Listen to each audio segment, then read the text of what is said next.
Hello, good evening, and welcome to Stories of the Spires, our virtual fundraising cabaret event. This year has been tough. We've seen a lot, from empty streets to political and civil unrest, an ongoing climate emergency. We've resorted to having our birthday parties on Zoom. It's been a lot, and it's no secret that a lot of us are feeling really uncertain. We are feeling a little disconnected from our friends and family. But despite this, Oxford is still our home, and the past few months have really been this discovery and rediscovery of what Oxford is and everything that we have taken for granted over the past few years. We want to celebrate all that Oxford is and what it means to different people. The Museum of Oxford is a key part of that. We collect and tell local stories and histories which link people with Oxford's past and present. This evening, we're going to provide a platform for artists to tell their stories of Oxford and what the city means to them in their own words. Be prepared to be blown away by a wide range of talented and colourful performances. Jugglers and musicians, poets and comedians have all come together to celebrate our city. You may have heard that we are launching a new museum in 2021 to expand our work. We will be able to celebrate the vibrant, diverse and exciting community that makes up Oxford. We'll tell you more about our upcoming crowdfunding campaign to help us reach our goal later on. Throughout the evening, the chat function will be open, so please jump in, be interactive, let us know your thoughts. But for now, get comfortable. First up, we have Hiragevade, who is also known as the Oxford Juggler. A lot of people think juggling is just a hobby. But juggling is more than just a hobby. Juggling is about persistence. Juggling is about never giving up. Juggling is about giving up on your fear of failure. Juggling is trying again and again and again. Juggling is stopping yourself from saying you can't and realizing that yes, you can. You can do anything you set your mind to, no matter how difficult it seems at first. Juggling is realizing that natural ability is just a myth, and that everyone needs to put in the hard work. Juggling is learning not to compare yourself to others, knowing that as long as you are better today than yesterday, that's all that matters. Juggling is realizing that you don't need to fit in a box or a label. Juggling is about embracing all of your identities. Juggling is a lot like life. Sometimes you give it your all to keep things afloat, but things don't seem to go anywhere and just bounce around in the same place. But juggling is realizing that even keeping things afloat is an achievement. Oh my god, this is my longest run! Juggling is celebrating each and every time you put in the effort. Juggling is about being in the moment. Juggling is about feeling the music. Juggling is about self-expression. Juggling is realizing that no matter what is going on around you, there are still so many things in life to celebrate and be happy about. Juggling is about learning to let go of chasing perfection. Juggling is just continuing anytime you drop the ball or whenever you face a minor setback. Juggling is to keep smiling like nothing happened or like it was part of the act. Juggling is about learning to enjoy the journey and the process of learning. Juggling is about happiness. But juggling is also realizing that sometimes it's okay to be sad. Juggling is grieving the loss of life when you're too numb to cry. Juggling is meditation. Juggling is therapy. Juggling is losing yourself in the moment and switching off everything that's happening around you. Juggling is allowing yourself to take a break without feeling any guilt. Juggling is putting your well-being first before anything else. Juggling is about experimenting, trying new things, or trying the same thing but in different ways. Juggling is about challenging convention and thinking outside the box. Juggling is about redefining things, reinventing things. Juggling is learning to enjoy the simple things in life. Juggling is about being inspired by others, but making things wholly your own. Juggling is realizing that no matter how many times something has been done before, you have something unique to add. So epic! I love it. Juggling is about exploring the world around you, traveling to new places or unexplored territories of your own mind. Juggling is pushing past your mental, creative, and physical limits. Juggling is a journey of self-discovery, about discovering who you are and what makes you happy. Juggling is about sharing your joy with others. Juggling is coming together to celebrate life. Juggling is taking risks, but finding balance in life. Juggling is not just a hobby. Juggling is a life lesson. Hey! I thought I'd catch him. Well, I don't know about you, but I found that very mesmerising and inspirational as well. Further inspiring material is coming up next, with singer/songwriter Riaz Ahmed on his experiences of Oxford. Hi, my name's Riaz, and I'm a musician, as you can see. I'm going to play a song off my latest EP, which was released in February, just before this pandemic turned everyone's world upside down. My story about Oxford is not about the city centre or the beautiful buildings, but it's about the green spaces, which inspired me so much when I was writing. The songwriting process is often very long and lonely, and just having access to beautiful spaces like Whiteham Woods, Port Meadow, just to name a few, was a massive inspiration for me. And I think we're very lucky to have that on our doorstep in Oxford. Thank you very much for having me. It's amazing to be able to collaborate with people in this period of time, which is very difficult for musicians, among others. The song I'm going to play for you is called Pray to God.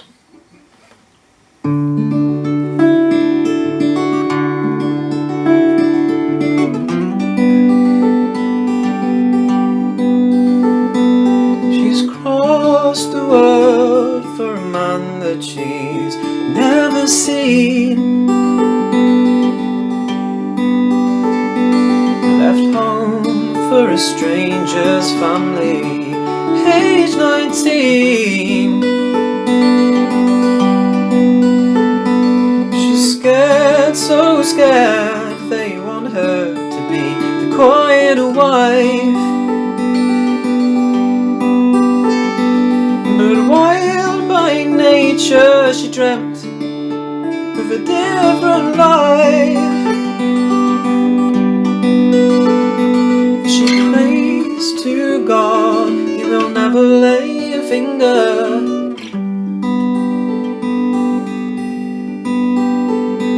She prays to God, He will never lay a finger.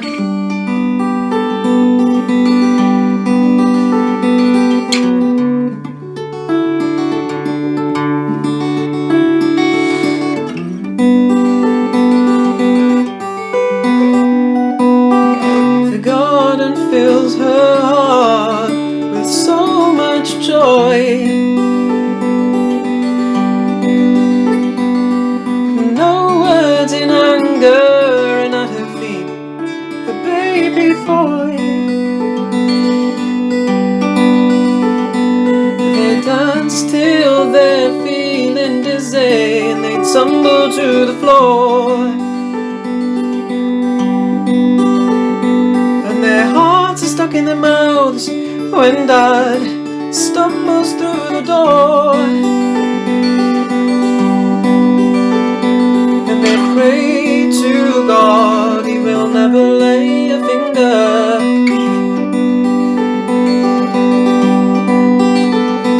And they pray to God, He will never lay a finger.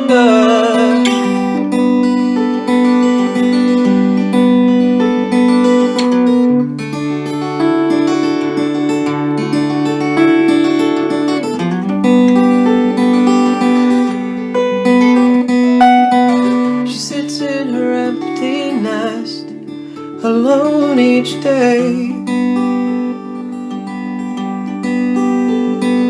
Her baby is long gone, and she begins to pray. She prays for him mistakes that he won't repeat. And if he loves his woman right, her work's complete. Her work's complete. And she prays to God, he will never lay a finger on her. And she prays to God, he will never lay a finger on her. She prays to God, he will never lay a finger.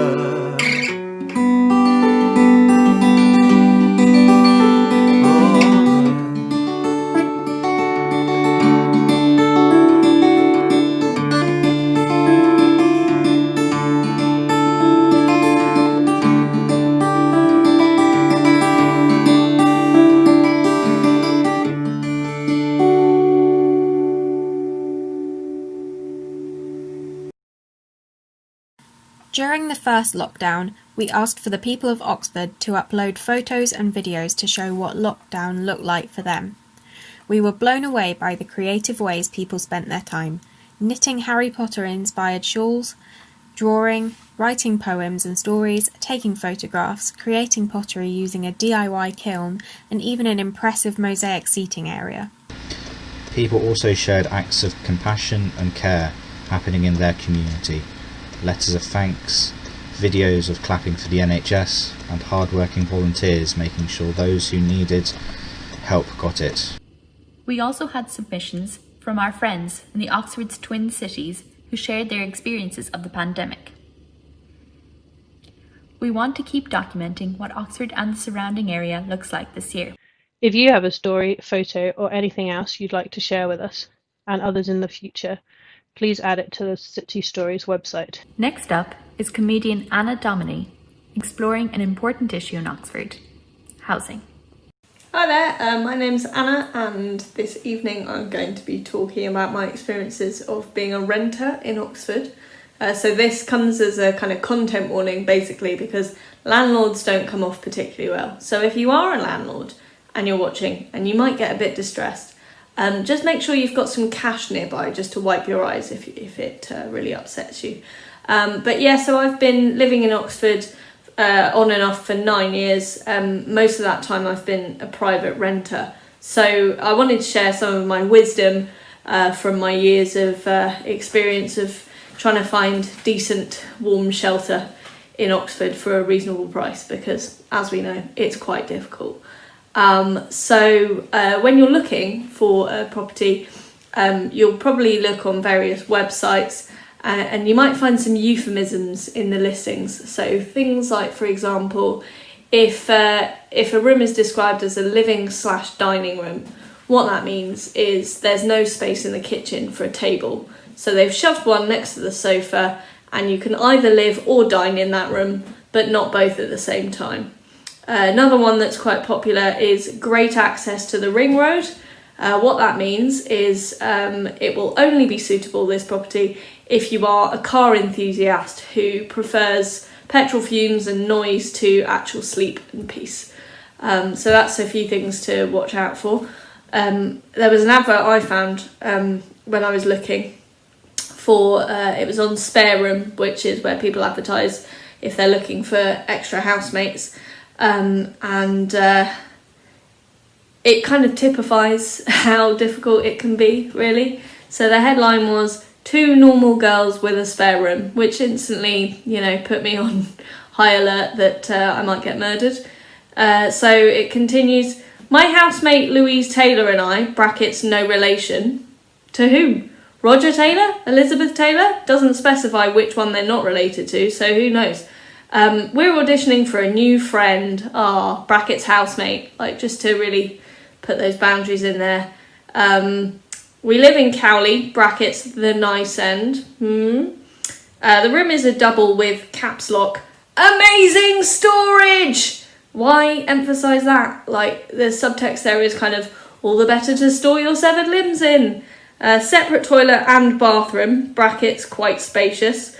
We don't have a living room, but do have a decent sized kitchen with oven and, again caps lock, fridge. Like, don't most kitchens have both of those appliances in them? Very weird that that's emphasised. We also have a glorious shared garden that is frequented by a ginger cat, brackets, he's a bit aloof. I'm not surprised, to be honest. We're both super cool late 20s peeps, so bear that in mind. I think I will bear that in mind. Sounds terrifying. Boys, girls, other, you're all welcome. £566.63 a month. Very specific. Plus bills, around 80 a month, which is pretty typical. Please prepare a song and a reading of your choice. Pics to follow, no crazy eddies. See ya, pals. That was the exact ad. Obviously, I did not go for that flat. In the end, I actually ended up renting from a corporate landlord. I'm not going to name who they are, but let's just say that the name rhymes with Losers Weepers. Rented off them for about 3 years, and every year, like clockwork, they put the rent up by £50 to reflect market conditions. Now, bear in mind, the previous years have been since we made a big collective decision to do extreme harm to our economy, but obviously not up to the point where we've been impacted by a big pandemic. But even still, a clockwork rise of £50 a month is not really reflective of market conditions at all. So we did, last time I moved, me and my partner tried to contest the rent rise, and was not successful. So that was the point where we decided to move. And one viewing was conducted with the very minimum legal amount of notice, which is 24 hours. And we were both working at the time, so 24 hours notice included, most of the time we were out at the office. So we had a couple of hours to make the place tidy for people to look around. After they conducted this viewing, we got this email. Good afternoon, I hope you're well. I carried out a viewing at your apartment last week and received some feedback from the applicant regarding the presentation of the property. They mentioned it was quite cluttered and untidy. I would greatly appreciate it if for the next viewing you could ensure that the apartment is better presented. This should mean that it will let quicker and we can stop disturbing you with viewings. Please let me know if you have any questions. Kind regards, she did put it twice, Honor. Now obviously names have been changed, there's no way that an estate agent would actually be called Honor. So here's my reply. Dear Honor, if that is your real name, it's not, as I've just explained. Thanks, but I'm not well at all. Owing to the injury I got when my jaw hit the floor on reading your email, I'm completely astonished how anyone could have the audacity and lack of self-awareness to send such an email. On 5 separate occasions, you've invaded our home with the minimum possible amount of notice to show around prospective tenants. Tenants who, we are very well aware, will be paying £100 a month less than we are for exactly the same property. Yeah, so when we said we were going to move, they tried to rent it at the price they'd been asking us for, and then no one would rent it, so then they put it down. But obviously by that point we'd already found somewhere else, so so they were going to be making less off the new tenants than they were of us. Very silly. So for 2 years you've told us the lie that a £50 a month rent increase like clockwork every year reflects market conditions. I'd love to know who your drug dealer is. All this is to say that it shouldn't surprise you that the flat is cluttered, because we are literally in the process of packing up and moving out.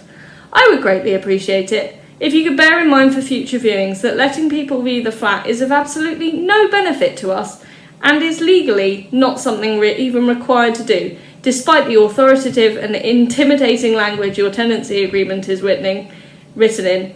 We were in fact paying you a courtesy. It's a shame that for all the financial perks of being an estate agent, you can't hide the fact you have appalling manners. Maybe you should consider some elocution lessons. This should mean that you don't piss off people who are, at the end of the day, customers. I'm sorry it's inconvenienced you to find out we're humans and not just numbers on a screen that increases a return on your investment. You asked me if we have any questions. I do have one or two. They roughly translate as, where do you get off? Kind regards, kind regards, kind regards, do one! P.S. See, putting more kind regards doesn't actually make your email kind. So needless to say, we didn't get a reply. But we're now very happily renting from a private landlord who's very nice. Thanks for that, Anna. Hopefully not an experience too many people share. How is everyone doing? Are you enjoying what you've seen so far? We've heard from some locals already, but we'd love to hear about your memories of Oxford. What's your favourite memory of the city? Use the hashtag Stories of the Spires and let us know. We'll be reading out a few at the end of the evening. The next performance is from musical theatre writer Jack Godfrey, who was inspired by a famous local, the father of Methodism, John Wesley. Hi, my name is Jack Godfrey. I'm a musical theatre writer and composer. I was born and grew up in Oxford, and I'm now based in London. This is one of my songs called Set the World Aflame from a musical called Amazing Love. The show is about John and Charles Wesley, two brothers who founded the Methodist movement in the 18th century.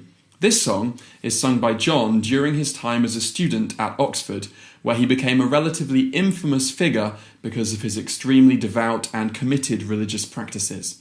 So this is the moment in the show where he expresses his desire to do something meaningful for God with his life. This show was first performed at Wesley Memorial Church in 2017, and this was a really special experience for me because I grew up going to Wesley Mem and being part of the long tradition of homegrown musicals which have been written and performed there. Hopefully this tradition will continue and we'll all be able to enjoy a new musical at Wesley Mem in the not too distant future. So this is Set the World Aflame, performed by Jack Reitman.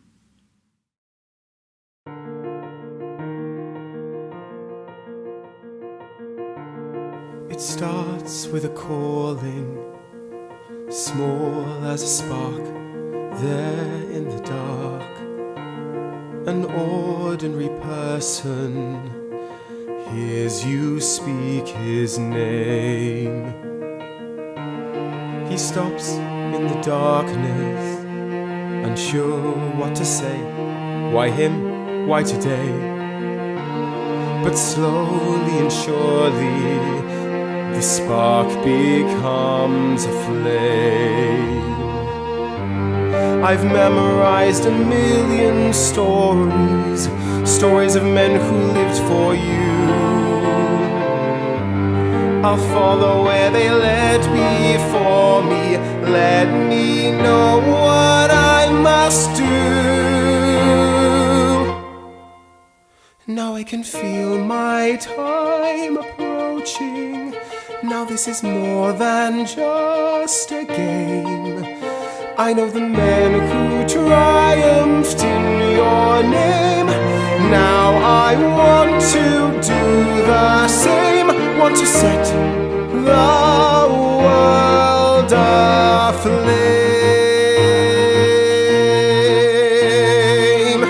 I could be preaching with a voice like thunder, facing a crowd 1,000 strong, seeing their faces filled with awe and wonder. I know that's where I belong.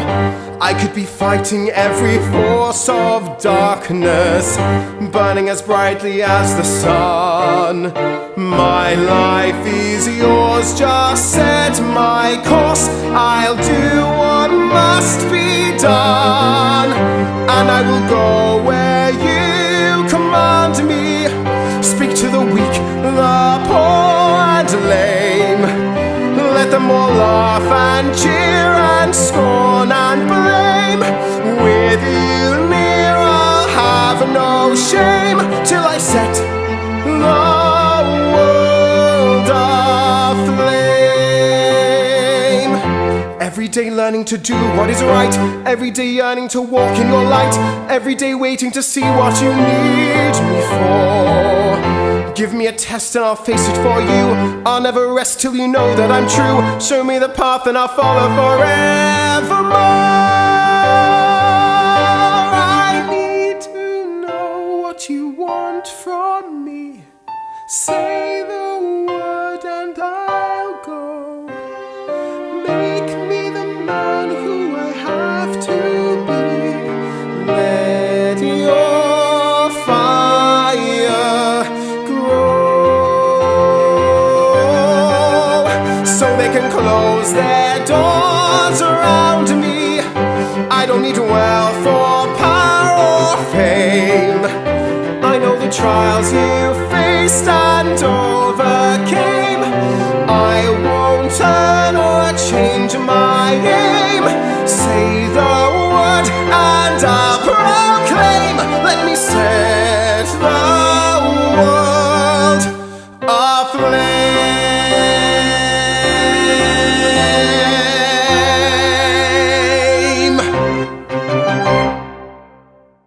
The Museum of Oxford stands apart in a city of world-class museums. During lockdown, we have been working hard to continue engaging local communities.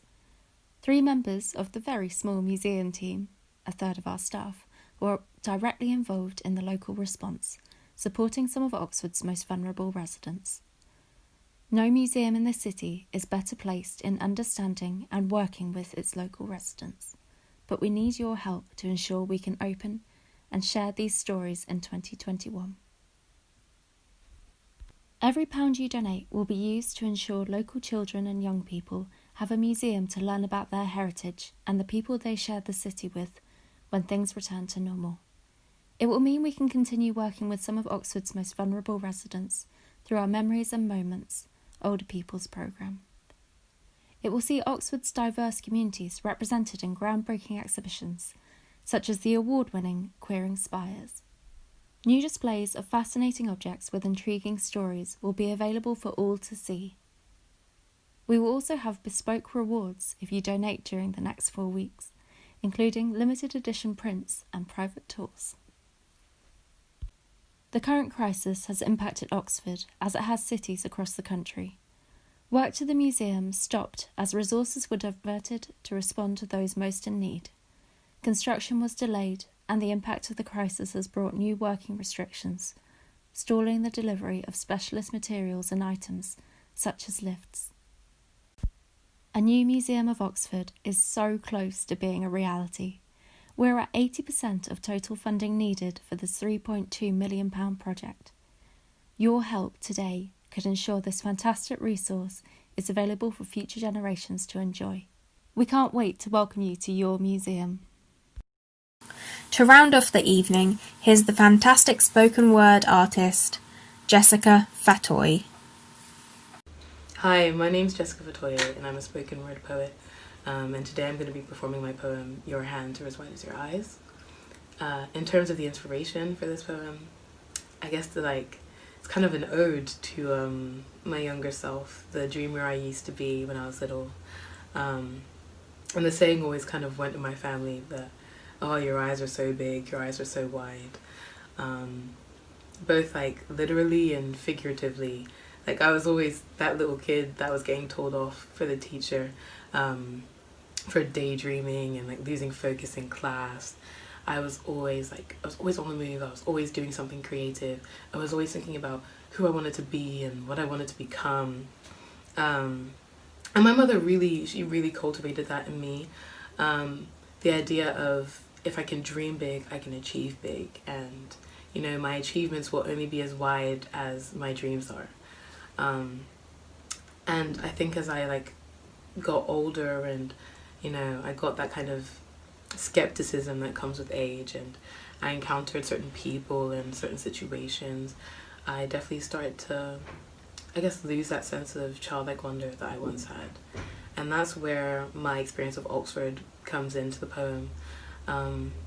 Because when I was 17, 18 and I was applying to Oxford, that was one of my biggest dreams. But the school that I was at was not very supportive of my application. They would constantly tell me Oxford isn't for people like you. There's just general expectation that I wasn't going to make it into the university. to the point where I almost withdrew my application because I was just so disheartened and like distraught. And obviously my mother, the big dreamer, she was shocked that her daughter with these big dreams were letting them get tied down by other people's expectations. So I guess in summary, this poem is about doubt, overcoming it, and the beauty of dreaming big. So, with no further ado, here is my poem, Your Hands Are As Wide As Your Eyes. If I could hold my dreams in the palm of my hand, are my hands too big, or my dreams too small? I am a puzzle pieced together by my kin. I have my father's hands, long fingers, thick palms, and my grandma's eyes to dream wide with. My mother always told me I could move mountains with these hands, shake countries, calm seas, but I was a doubting Thomas, and seeing was not enough to believe. Who was I to do things that I could not conceive? What if my hands were too small and too big were my dreams? Me and my two-handed dreams, my mother would say. Too big to be tied down by the weight of my doubt. My dreams filled a galaxy, but I was just a star, shining dimly on the dark of the earth. So why move mountains when I could grasp at pebbles, small dreams, realities, the ones I could wrap my fingers over and keep close to me, because big dreams are too scary. They are volcanoes at the point of eruption, too angry, too red, too dangerous to be ignored. But let me hold on to these half dreams, the ones that jiggle in the safety of my palm. Hold them quietly, silently, and pray they never fly from me. Who am I to take on a volcano with these hands? My mother told me that when volcanoes erupt and lava cools, what they leave behind are the pebbles in my palm. Cold, hard reminders of past dreams. She reflected her small palm against my large and said, "Go catch them. Your hands are as wide as your eyes."